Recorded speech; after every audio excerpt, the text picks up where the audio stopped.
Hello, welcome to Bookish Brits. I'm Rex, and today I'm going to be talking about The Bone Clocks by David Mitchell.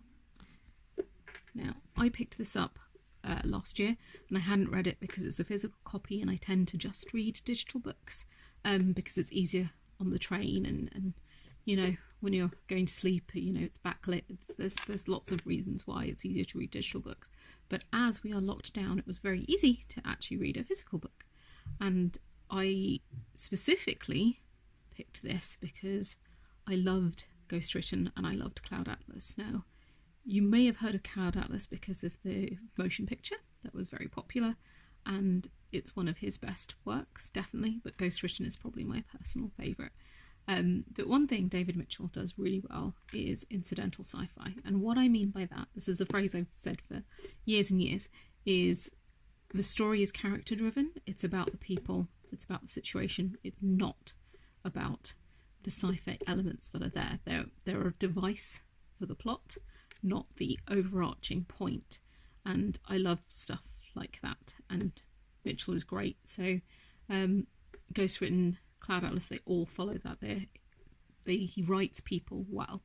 He writes people you care about, that you want to get invested in.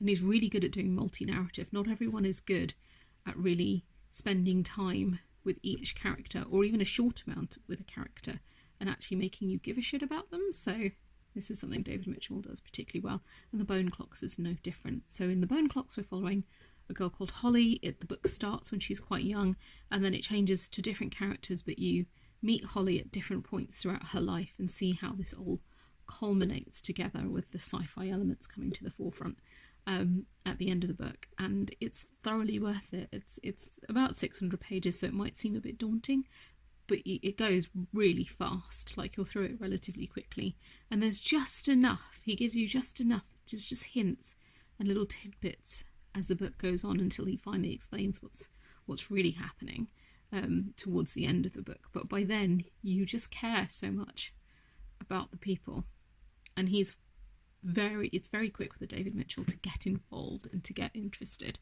So while you're locked down, if you have some time, I highly recommend picking up The Bone Clocks. It's available on ebook as well, so do get a hold of it. And if you don't fancy that one, definitely read Ghostwritten. And if you really don't fancy any of the books, you've got the film of Cloud Atlas, which is one of the rare times I like the film as much as I liked the book. So if you don't want to spend the time reading, you've also got that as a great avenue. I recommend them. Get out there. The only one I don't recommend, which is something we don't tend to do on this, is Number 9 Dream, which I just didn't gel with me. Like, I read it all, but I didn't love it. So that was the only one. Go and enjoy.